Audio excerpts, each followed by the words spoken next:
Good morning. Martin Luther কলেজের প্রিয় শিক্ষার্থীরা, আশা করি সবাই ভালো আছো, সবাই সুস্থ আছো। তো আমি তোমাদের প্রোগ্রামিংয়ের উপর ক্লাস নিচ্ছি। তো এর আগে তোমাদের আমি লাস্টে একটা সিরিজের প্রোগ্রাম ফ্লো চার্ট এবং তার কিছু ম্যাথ নিয়ে আলোচনা করেছিলাম।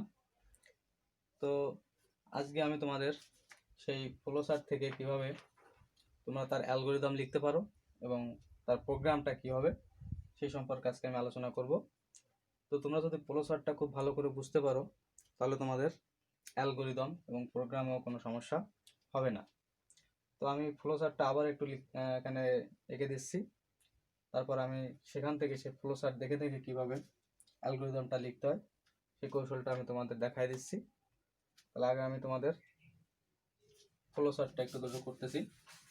যে একটা সিরিজ ছিল 1 থেকে n পর্যন্ত, 1 2 3 এভাবে n পর্যন্ত কীভাবে যোগ করা যায় সেই সিরিজটা ছিল। সিরিজটা ছিল হচ্ছে 1 2 3 এভাবে n পর্যন্ত। তো ফ্লো চার্টটা ছিল, আমি একটু ছোটো করে এখানে করে দিচ্ছি, তোমাদের এঁকে দিচ্ছি। প্রথমে আমরা জানি শুরু, তারপর আমাদের একটা ইনপুট নিতে হয়, ইনপুট ছিল আমাদের n, ইনপুট n। এরপর আমাদের মান ঘোষণা ছিল, যে সামের মান ছিল 0 এবং i এর মান ছিল 1। এরপর আমাদের ছিল যে condition i less than equal to n,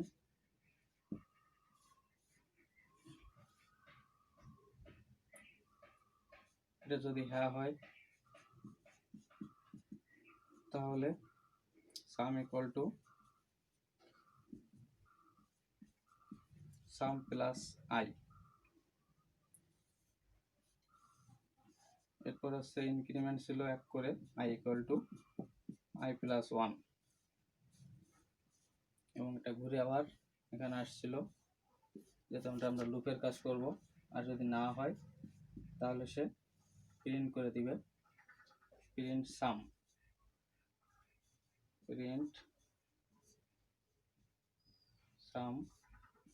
এটা কিন্তু সামান্তরিক। এরপরে শেষ। এই ছিল তোমাদের লাস্ট ক্লাসে যে ফ্লো চার্টটা ছিল সিরিজের। এই ফ্লো চার্ট থেকে তোমাদের একটা ম্যাথ আমি করে দিয়েছিলাম, যে কিভাবে যে আমরা একটা মান ধরছিলাম 5, যে 1 থেকে যদি আমরা 5 পর্যন্ত যোগ করি তাহলে আমাদের ফলাফল কত আসে, সেখানে প্রমাণ করে দেখিয়েছিলাম আমি যে কীভাবে 1 থেকে n পর্যন্ত অর্থাৎ 5 পর্যন্ত যোগ করলে যে ফলাফলটা আসে। তোমাদের আমি এরকমের n এর বিভিন্ন মান ধরে অঙ্ক করতে বলছিলাম, তোমরা নিশ্চয়ই করেছো। তোমরা 6 অথবা 7 বিভিন্ন মান ধরে ফলাফলটা কত আসে সেটা তোমরা অবশ্যই করে দেখছো। ওটা যদি তোমরা করে থাকো তাহলে তোমাদের এই প্রোগ্রামে কোনো সমস্যা হবে না, তোমরা প্রোগ্রামটা খুব ভালো করে বুঝতে পারবে। তো এখন আমি আসতেছি এই ফ্লো চার্ট দেখেই কিভাবে তোমাদের অ্যালগোরিদমটা লেখা যায়। এটা ছিল হচ্ছে ফ্লো চার্ট, এটা ছিল হচ্ছে ফিগার ফ্লো চার্ট। এরপর আমরা আসবো যে অ্যালগোরিদম, এই প্রোগ্রামটারই অ্যালগোরিদম কি আসে সেটা আমি লিখে দিচ্ছি। অ্যালগোরিদম,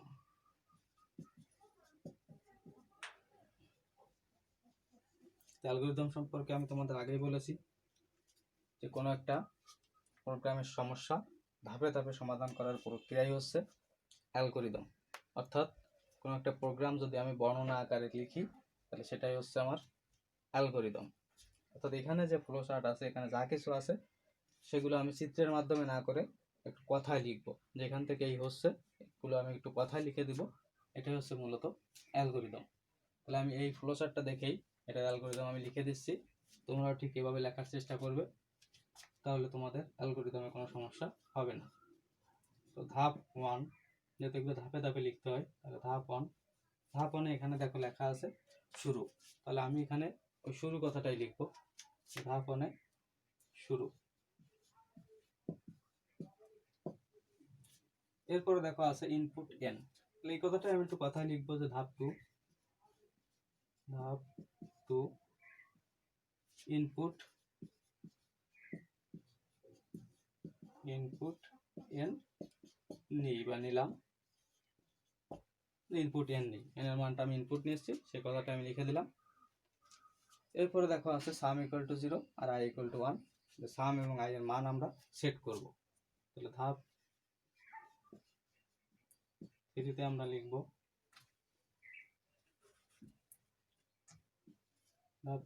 লিখব, সাম ইকুয়াল টু 0 এবং i ইকুয়াল টু 1 সেট করি বসাই ইত্যাদি লিখতে পারো, সেট করি। এরপর আসো ধাপ 4। ধাপ 4 এসে দেখা যাচ্ছে যে আমাদের এখানে শর্তটা আছে, এখানে শর্তটা আছে হচ্ছে i less than equal to n। এই কথাটা যদি আমরা বাংলায় বলি তাহলে কি হবে, যে i এর মান n এর থেকে ছোট বা সমান হলে, এটা কিন্তু i এর মানটা কিন্তু n এর থেকে ছোট অথবা সমান, দুটোই কিন্তু হতে পারে। তাহলে এই কথাটা আমি একটু বাংলায় লিখব যে ধাপ 4 এ i এর মান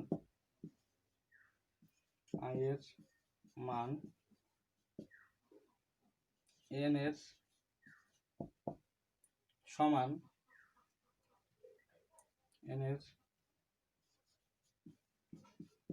সমান বা ছোট হলে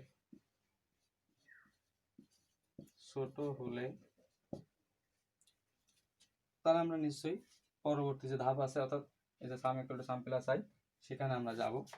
তাহলে সেই ধাপটা হচ্ছে ধাপ নাম্বার আসবে কত, 5। তাহলে লিখবো ছোট হলে ধাপ 5-এ যায়। আর যদি ছোট না হয় তাহলে নিশ্চয়ই সে প্রিন্ট করে দিবে, অর্থাৎ আমরা প্রিন্ট যত নাম্বার ধাপে লিখবো, তাহলে প্রিন্টের ধাপ নিশ্চয়ই 5-এ আসবে না, প্রিন্টের ধাপটা আসবে 6। তাহলে আমরা এই কথা নিয়ে লিখবো যে অন্যথায়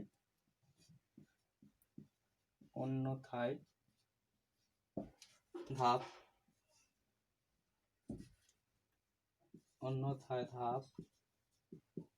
6-এ যায়। এইভাবে এগুলোই আমি একটু কথায় লিখলাম, তোমরা অন্যভাবে একটু লিখতে পারো, কোনো সমস্যা নেই। আমি যেভাবে লিখছি এভাবে লিখতে হবে, এমন কোনো কথা নেই। তোমরা যদি বিষয়টা বুঝতে পারো তাহলে তোমরা তোমাদের নিজেদের মতো করেও লিখতে পারবে। তাহলে ধাপ 5-এ আমাদের কি আছে, দুটোকে আমরা একসাথে লিখে দেব, যে sum equal to sum plus i এবং i equal to i plus 1, এটা আমরা বের করব। তাহলে ধাপ 5-এ sum equal to sum plus i এবং i equal to i plus 1 বের করি। তোমরা ইচ্ছা করলে আরেকটা ধাপ এখানে বৃদ্ধিও করতে পারো।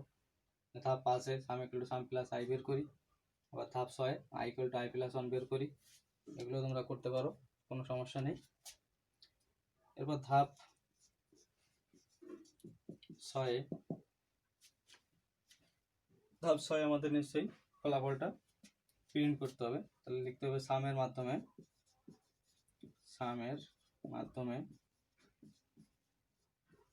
সাম হচ্ছে একটা ভেরিয়েবল, সামের মাধ্যমে ফলাফল বের করি।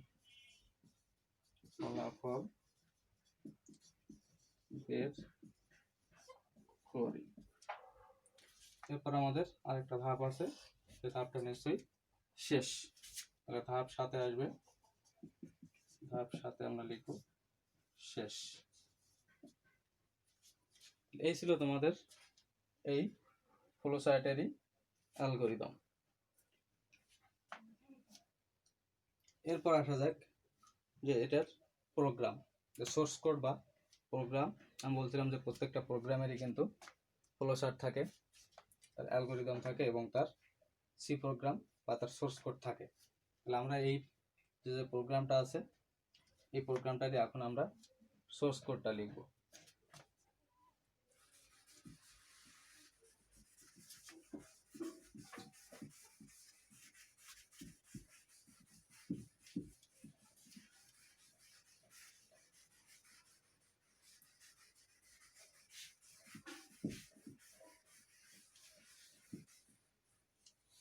আমি প্রসেসরটা মুছে ফেলতেছি।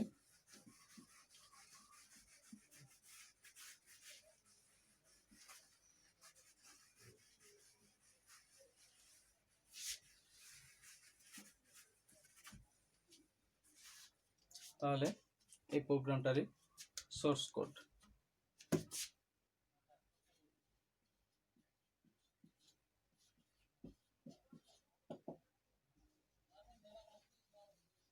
সোর্স কোড অর্থাৎ আমরা যে কম্পিউটারে এই প্রোগ্রামটা করব, বিভিন্ন প্রোগ্রাম উন্নয়ন সফটওয়্যারে, কোড ব্লকস বা অন্য কোনো প্রোগ্রাম উন্নয়ন সফটওয়্যারে, তো সেখানে আসলে প্রোগ্রামটা আমরা কিভাবে লিখব সেটাই হচ্ছে তার সোর্স কোড। প্রথমে আমাদের জানি যে একটা হেডার ফাইলের প্রয়োজন হয়, #include stdio.h হেডার ফাইল আমাদের অবশ্যই লাগবে। তারপর আমাদের যে প্রোগ্রামের শুরু মেইন ফাংশন, এরপর আমাদের একটা ডেটা টাইপ নিতে হবে। এখানে যেহেতু কোনো ভগ্নাংশ নেই, তাহলে আমরা কিন্তু সরাসরি ইন্টিজার ডেটা টাইপই নিব, int, অর্থাৎ ইন্টিজার ডেটা টাইপ সব পূর্ণ সংখ্যায় থাকবে। এবং আমাদের প্রোগ্রামে যে ভেরিয়েবলগুলো ব্যবহার করব, যে আমরা i ব্যবহার করছি, n ব্যবহার করছি, আবার সামেশন নামক একটা ভেরিয়েবল অর্থাৎ সাম ব্যবহার করছি। তো সামের মানটা আমরা এখানেও দিতে পারি বা নিচে আরেকটা লাইন লিখেও দিতে পারি আমরা। তো আমরা একবারে দিয়ে দিব সামের মান আমরা কত ধরে নিয়েছিলাম, ডিক্লেয়ার করেছি কত, 0। তাহলে এখানে আমরা দিয়ে আসবো যে সাম ইকুয়াল টু 0। এখন আমাদের যে প্রোগ্রামটা ছিল কি 1 + 2 + 3 + n, অর্থাৎ n এর যে কোনো মান কিন্তু আমাদের হতে পারে। nটা কিন্তু আমাদের এখন ইনপুট নিতে হবে।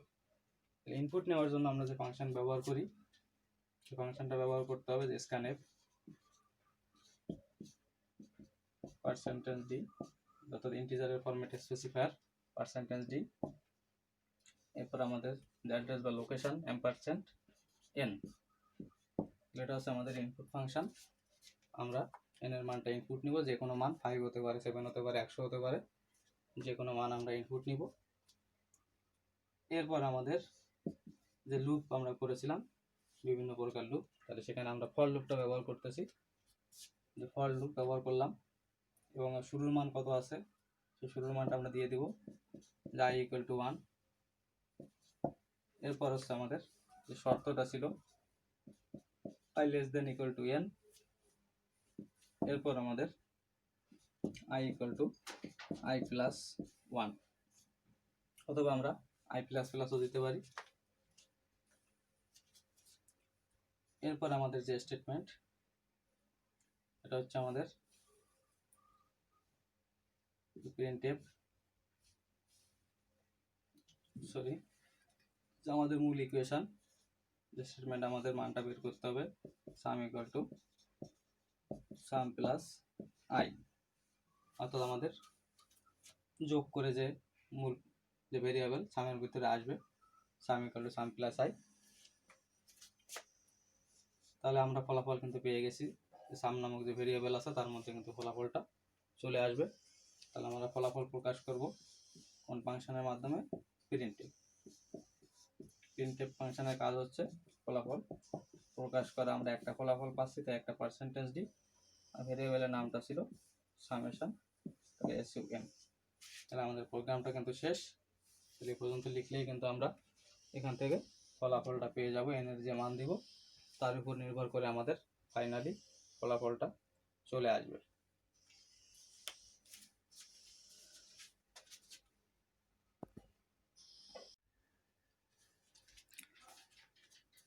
তত সময় তোমরা দেখলে যে কিভাবে 1 থেকে n পর্যন্ত যোগ করতে হয়, তার ফ্লোচার্ট, অ্যালগোরিদম এবং সোর্স কোড।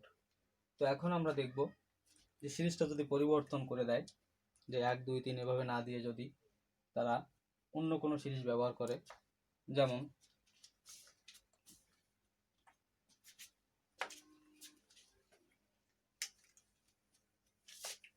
3, 5, 7 এভাবে যদি n পর্যন্ত থাকে, তাহলে আমরা কি করব? তো এখন কিন্তু শুরুতে 1 ব্যবহার করে নাই, এবং প্রথমে আছে 3, তারপরে 5, তারপরে 7। তাহলে এখানে দেখা যাচ্ছে যে প্রথমে 3 তারপরে 5 মানে তার ব্যবধান কত আছে? ব্যবধান কিন্তু 2, অর্থাৎ 3 এর সাথে 2 যোগ করলে 5, 5 এর সাথে 2 যোগ করলে 7। তাহলে পরবর্তী মানটা নিশ্চয়ই 9 আসবে। এভাবে n পর্যন্ত সংখ্যাটা আসবে। এক্ষেত্রে আমরা তার ফ্লো চার্ট কি করব, তার অ্যালগরিদম এবং তার সি প্রোগ্রাম বা সোর্স কোডটা কি রকমের হবে। তাহলে এখানে আমরা যে ফ্লো চার্ট তৈরি করেছিলাম, তার আমরা শুরুতে একটা i এর মান ঘোষণা করেছিলাম যে i = 1। তো i = 1টা ছিল আমাদের আগের সিরিজে, শুরুতে মানটা ছিল 1, তাই i = কিন্তু 1 ছিল। এখন এসে দেখা যাচ্ছে i এর মান আছে, মানে শুরুর মানটা আছে 3, তাই এখানেও কিন্তু i এর মানটা হবে 3, অর্থাৎ ওই যে i = 1 অর্থাৎ শুরুর মান, তাহলে এখানে হবে i = 3। এরকমের এখানে 3 বা 5 এখানে যে কোনো মান থাকতে পারে, এখানে 100ও ব্যবহার করতে পারে। সিরিজটা কিন্তু তারা পরিবর্তন করে দিতে পারে, কিন্তু সিরিজ পরিবর্তন করে দিয়ে বড় কোনো সংখ্যা দিলেই কিন্তু ভয় পাওয়ার কিছু নেই। সবসময় মনে রাখতে হবে শুরুতে যে মানটা আছে ওইটা হচ্ছে i। i = আমরা তাহলে কত বসাবো? 3 বা যে কোনো মান যেটা ব্যবহার করবে। আরেকটা বিষয় ছিল যে i = i+1। ওখানে i = i+1 ছিল, কারণ আমাদের সিরিজটা প্রথমে ছিল 1, 2, 3 এভাবে, অর্থাৎ এক এক করে কিন্তু বৃদ্ধি পেয়েছিল। প্রথমে 1, তারপরে 2, তারপরে 3, অর্থাৎ বৃদ্ধির সংখ্যা হচ্ছে 1, 1 এর সাথে 1 যোগ করলে 2, 2 এর সাথে 1 যোগ করলে 3, এভাবে কিন্তু এক করে বৃদ্ধি পেয়েছিল, তাই i = i+1 ছিল। এখন এসে দেখা যাচ্ছে যে এখানে বৃদ্ধি পাচ্ছে 2 করে। তো এখানে 2 করে বৃদ্ধি পাচ্ছে, অন্য কোথাও সিরিজ যদি পরিবর্তন করে দেয় 10 করে বৃদ্ধি পেতে পারে, 12 করে বৃদ্ধি পেতে পারে। অর্থাৎ আমরা কি করব? তৃতীয় সংখ্যা থেকে প্রথম সংখ্যাটা বিয়োগ করে দেখব যে কত করে বৃদ্ধি পাচ্ছে। সেভাবে কিন্তু আমরা ফ্লো চার্ট বা প্রোগ্রাম লিখব। তাহলে আমি তোমাদের এই 3, 5, 7 এটারই ফ্লো চার্ট, অ্যালগরিদম এবং সোর্স কোডটা লিখে দিচ্ছি। একদমই সহজ, কয়েকটা জায়গায় পরিবর্তন করলেই হবে। তাহলে প্রথমে আসো তার ফ্লো চার্ট। তাহলে ফ্লো চার্টে প্রথমে থাকবে শুরু, এরপর এখানেও কিন্তু আমাদের ইনপুট n,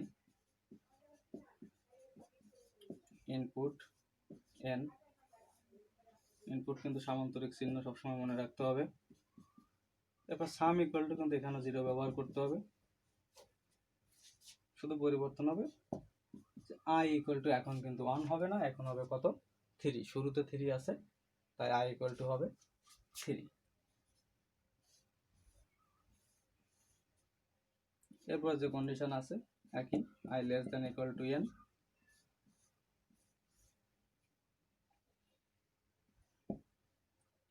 যদি হ্যাঁ হয় তাহলে নিচের দিকে আসবে, আর না হলে ডান দিকে যাবে। তাহলে হ্যাঁ যদি হয় তাহলে কি হবে? সাম ইকুয়াল টু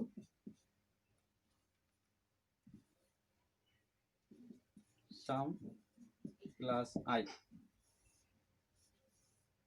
আর বৃদ্ধি পাবে কত করে? i ইকুয়াল টু, আগে ছিল কিন্তু i+1, 1 করে বৃদ্ধি পেয়েছিল, কিন্তু এখন বৃদ্ধি পাচ্ছে কত করে? 2 করে। তাহলে i ইকুয়াল টু i+2। এই দুটো জায়গায় কিন্তু আমাদের পরিবর্তন আসবে। একটা হচ্ছে শুরুর মান i = 3, আর একটা হচ্ছে i = i+2। আর সব জায়গায় কিন্তু আমাদের আগে যে সিরিজ ছিল সেই সিরিজের মতোই কিন্তু ফ্লো চার্টটা আসতেছে। এরপর না হলে সে কি করবে? যে প্রিন্ট সাম,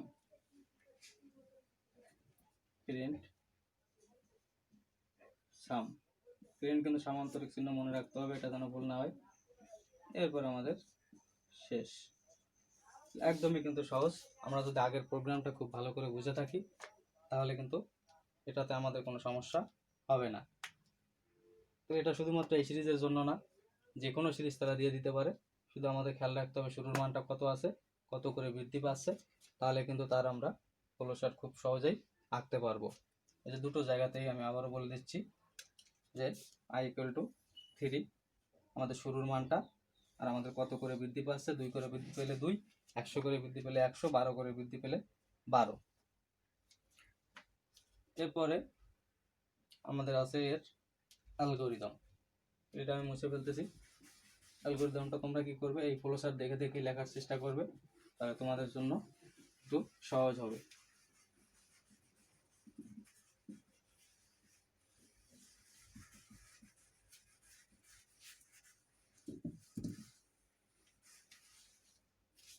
এখন আসো এটারই অ্যালগরিদম।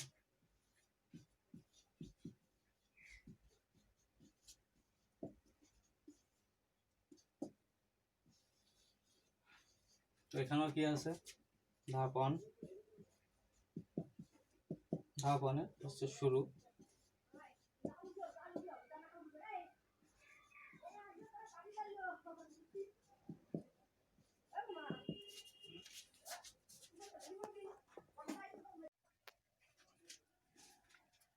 ধাপ 2 আমাদের ইনপুট,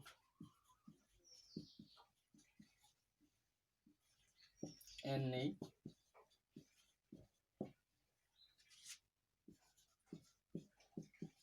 ধাপ 3 আমাদের যে মান সেট করতে হবে, সামের মান, সাম = 0 এবং i এর মান কিন্তু এখন 3, i = 3 সেট করি বা বসাই।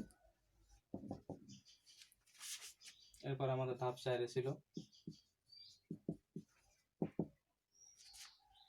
আমাদের শর্ত, i এর মান n এর সমান বা ছোট হলে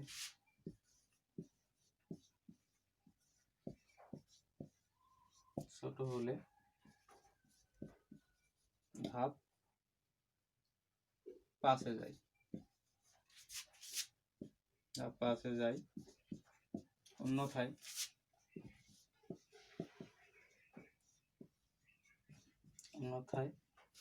ধাপ 6-এ যাই। তারপর আমাদের ধাপ 5-এ ছিল equation some = some plus i এবং i এখন কিন্তু i + 1 না, i + 2, কারণ 2 করে বৃদ্ধি পাচ্ছে। এত বের করি।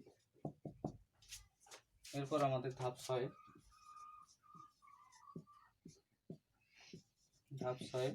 সামের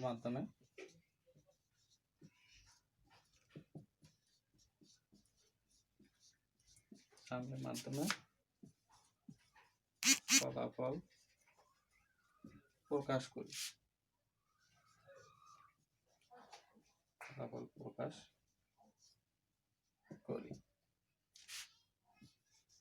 ধাপ 7-এ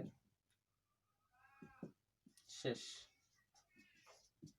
এই ছিল এই প্রোগ্রামের অ্যালগরিদম।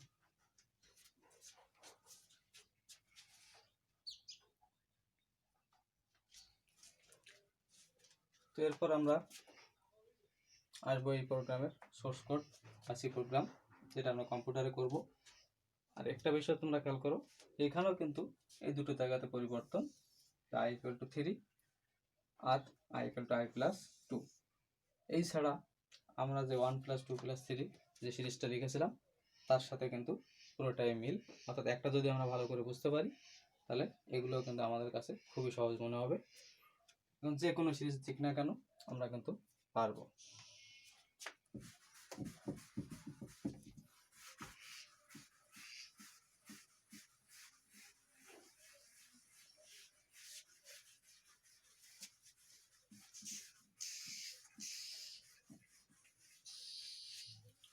তো এখন আসা যাক আমাদের সোর্স কোড সি প্রোগ্রাম।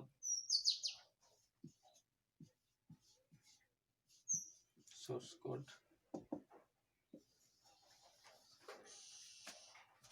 তাহলে আমাদের hash include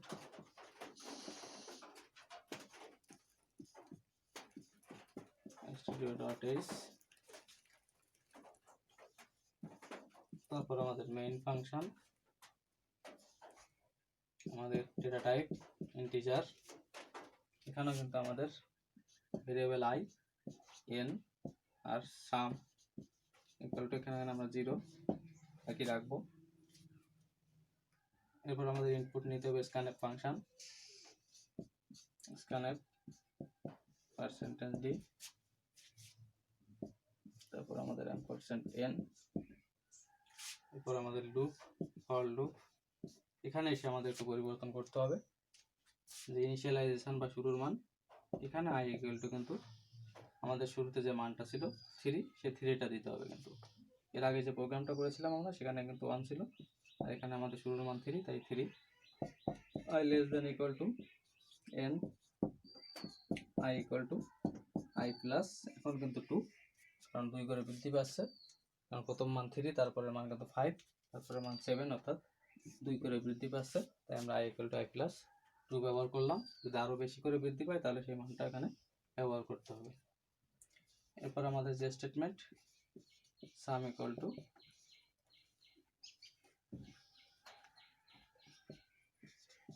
some plus I, আমরা সামের মধ্যে ফলাফলটা পেয়ে গেলাম, তাহলে আমরা প্রিন্ট করে দেব printf %d,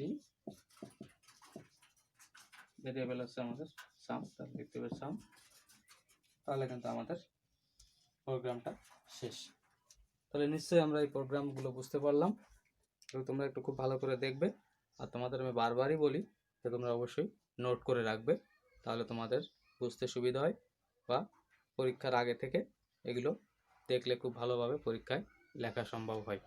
তো সবাই ভালো থাকবে, আজ এই পর্যন্তই।